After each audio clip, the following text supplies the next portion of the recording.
গোটা রাজ্য জুড়ে জোর কদমে চলছে ভোটের প্রচার।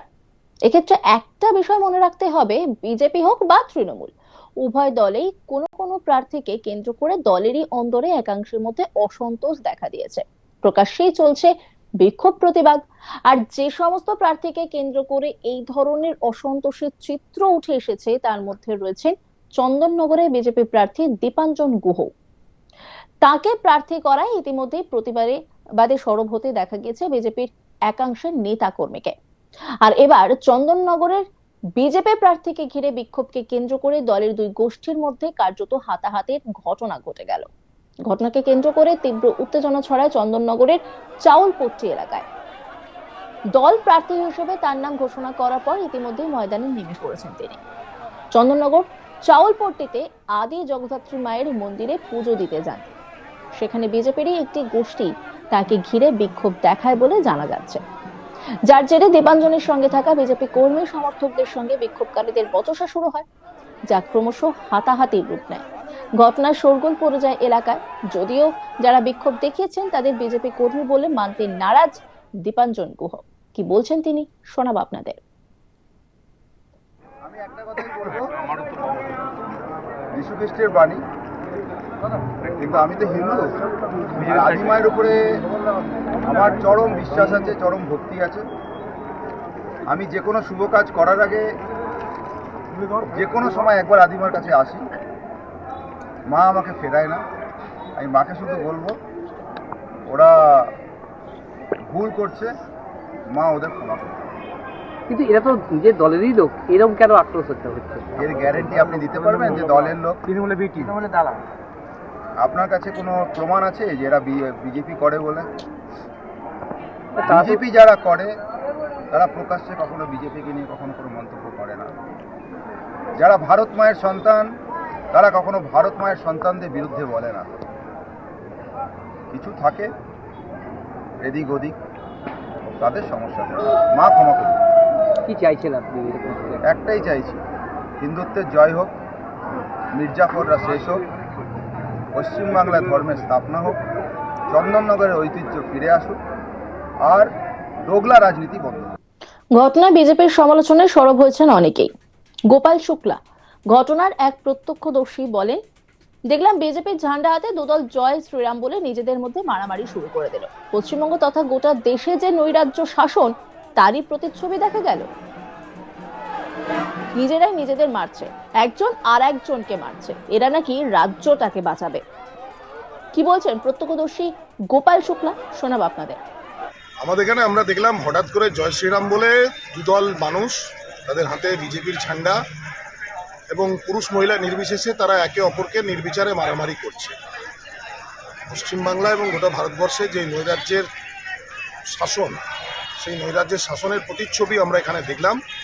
নিজেরা নিজেদেরকে মারছে। জয় শ্রীরাম ধ্বনি আছে, ভারত মাতা কি জয় আছে, বিজেপি জিন্দাবাদ আছে, এবং এই ধ্বনি দিয়ে একজন বিজেপির ঝান্ডাধারী আর একজন বিজেপির ঝান্ডাধারীকে মারছে। এরা নাকি এই রাজ্যটাকে বাঁচায়। কিন্তু এরকম কেন? একটা ঠাকুরের কাছে বিরুদ্ধে এখানে কি ক্যান্ডিডেট ছিল? দেখুন, যা শুনলাম ক্যান্ডিডেট এসছে। ঠাকুরের কাছে কেন, এই প্রশ্নটা তো আমার মনে হয় যে এদের কাছেই জিজ্ঞেস করা উচিত। এরা তো তারা দাবি করে যে এরা ধর্ম এবং ঠাকুরকে নাকি এরা সব লিজ নিয়ে রেখেছে, তারা হচ্ছে ঠিকাদার।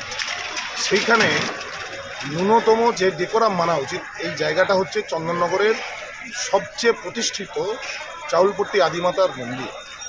আজকে আমাদের পূর্ণিমা পুজো চলছে, অসংখ্য ভক্ত আছেন, ধর্মপ্রাণ মানুষ আছেন, পুরুষ মহিলা নির্বিশেষে। সেইখানে এই ধরনের নৈরাজ্যের ঘটনা, এই ঘটনার নিন্দা কি বলবেন? ঘটনাকে ধিক্কার জানাবে। এই নিয়ে একটি রিপোর্ট তুলে ধরেছেন আমার কলিগ পার্থ রাহা, দেখাবো আপনাদের। বিজেপির গোষ্ঠীকন্দল যেন থামছে না। একের পর এক তাদের নিজেদের অভ্যন্তরীণ যে গোষ্ঠীকন্দল তা ফুটে উঠছে। হুগলি জেলায় বিজেপির প্রার্থী হওয়ার পর থেকেই একাধিক জায়গায় সেই প্রার্থীকে মেনে নিতে পারছে না বিজেপির একাংশ। তারা দাবি করছে প্রার্থী বদল করতে। এবার চন্দননগর থেকে দীপাঞ্জন গুহকে প্রার্থী করা হয়েছে বিজেপির পক্ষ থেকে। সেই দীপাঞ্জন গুহকেই মেনে নিতে পারছে না বিজেপি কর্মীরা। এর আগেও একাধিকবার কিন্তু এই দীপাঞ্জন গুহকে প্রার্থী করার পর সেখানে আগুন জ্বলেছে, চন্দননগরে টায়ার জ্বালিয়ে বিজেপির একাংশ কর্মী তারা কিন্তু প্রতিবাদ জানিয়েছেন এবং তারা দাবি করেছেন যে এই প্রার্থী পদ বদল করে চন্দননগরের ভূমিপুত্রকে প্রার্থী করার জন্য। এই দীপাঞ্জন গুহ তিনি কিন্তু চুঁচুড়ার বাসিন্দা, তাকে এবার চন্দননগর বিধানসভা থেকে প্রার্থী করা হয়েছে। 2021 সালে চন্দননগর বিধানসভা থেকে দীপাঞ্জন গুহকে প্রার্থী করা হয়েছিল। তিনি ইন্দ্রনীল সেনের কাছে ভোটে হেরে যান। এরপর তাকে আবার 2026 সালে যে বিধানসভা ভোট, সেই বিধানসভা ভোটে আবার চন্দননগর থেকে প্রার্থী করে বিজেপি। আর এটাই যেন মেনে নিতে পারছে না বিজেপি কর্মীদের একাংশ। তারা বারবার দাবি জানাচ্ছেন এই দীপাঞ্জন গুহকে সরিয়ে অন্য প্রার্থীকে আনা হোক। দীপাঞ্জন গুহর যে প্রার্থী হয়েছেন তিনি অবশ্য জানাচ্ছেন যে বিজেপির একাংশ তাকে মেনে নিয়েছে, ওগুলো গোষ্ঠী কোন্দল নয়। কিন্তু দেখা যাচ্ছে এটা যে দীপাঞ্জন গুহর নাম ঘোষণার পর থেকেই, যেদিনকে প্রার্থী তালিকা ঘোষণা হয় তার পরের দিনই কিন্তু বিজেপির একাংশ বাগবাজার মোড়, জ্যোতির্মোড় সহ বিভিন্ন এলাকায় টায়ার জ্বালিয়ে প্রতিবাদ করেন। এমনকি দীপাঞ্জন গুহ যদি প্রচার শুরু করেন, সেই প্রচার শুরু করার পরও কিন্তু সেই প্রচারে কিন্তু তেমন বিজেপি কর্মীদের দেখা যাচ্ছে না। চন্দননগরে যারা বিজেপি করছেন তারা কিন্তু দীপাঞ্জন গুহর সাথে তা কোনো রকম প্রচারে বেরোচ্ছেন না বলে জানা যাচ্ছে। এদিন দীপাঞ্জন গুহ চন্দননগরের যে আদি মা রয়েছে জগদ্ধাত্রী পুজো, সেই জগদ্ধাত্রী মাকে পুজো দিয়ে তিনি প্রচার শুরু করবেন বলে গিয়েছিলেন।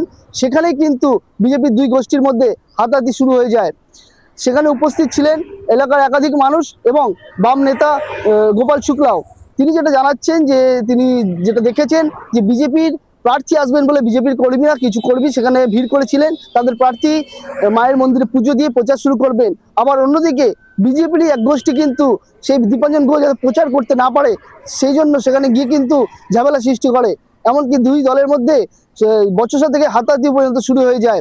এখানেই প্রশ্ন তুলছেন বাম কর্মী, তিনি যেটা বলছেন যে যারা এখনো দলে ক্ষমতায় আসেনি তারা নিজেদের ঘর অর্থাৎ বিজেপির যে জেলা, সেই জেলা কন্ট্রোল করতে পারছে না, তারা কি করে ক্ষমতা এলে রাজ্য সামলাবে, এই নিয়েও কিন্তু কটাক্ষ করছে বিরোধীরা। পাশাপাশি বিজেপির যিনি প্রার্থী তিনি অবশ্য বলছেন যে ভগবান, তিনি মায়ের কাছে পুজো দিয়ে তিনি বলছেন যে ভগবান ওদের মঙ্গল করুক, ওরা ভুল করছে তা ওদের ক্ষমা করা হোক। বিজেপির প্রার্থী দীপাঞ্জন গুহ এইসব ব্যাপারে তিনি কোনো রকম কথা শুনতে নারাজ। তিনি যেটা জানাচ্ছেন যে তিনি তার প্রচার চলছে, তিনি বিপুল ভোটে জয়ী হবেন এবং চন্দননগরের মানুষ তাকে দুহাত ভরে আশীর্বাদ করবে। কিন্তু এই যে বিজেপির গোষ্ঠী কন্দল, এটা কিন্তু শুধু চন্দননগরে সীমাবদ্ধ নয়। এর আগেও আমরা দেখেছি বলাগড়ে প্রার্থী করা হয়েছিল সুমনা সরকারকে, তাকেও কিন্তু মেনে নিতে পারছে না বিজেপির একাংশ। সেখানেও কিন্তু প্রার্থীপদ বদলের জন্য তারা দাবি জানিয়েছিলেন। হুগলি যে জেলা অফিস রয়েছে বিজেপির, সেই জেলা অফিসে চেয়ার ছুঁড়ে ভাঙচুরও করা হয়েছিল।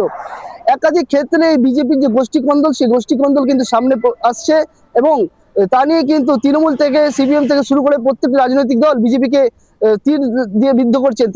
যেটা জানাচ্ছেন যে এর আগে নিজেরা ঘর গুছান, তারপরে রাজ্য সামলাতে আসবেন বা রাজ্যে কিভাবে সামলাতে হয় সেটা আগে তৃণমূলকে দেখে শিখুক, এমনটাই কিন্তু বলছে তৃণমূল কর্মীরা।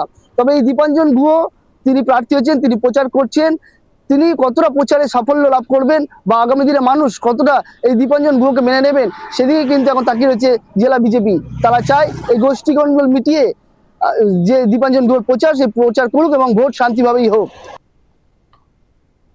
অন্যান্য খবরের আপডেটের জন্য অবশ্যই নজর রাখুন আজ তাক বাংলার ইউটিউব স্ট্রিমিংয়ে। লাইক, কমেন্ট, শেয়ার এবং সাবস্ক্রাইব করতে ভুলবেন না।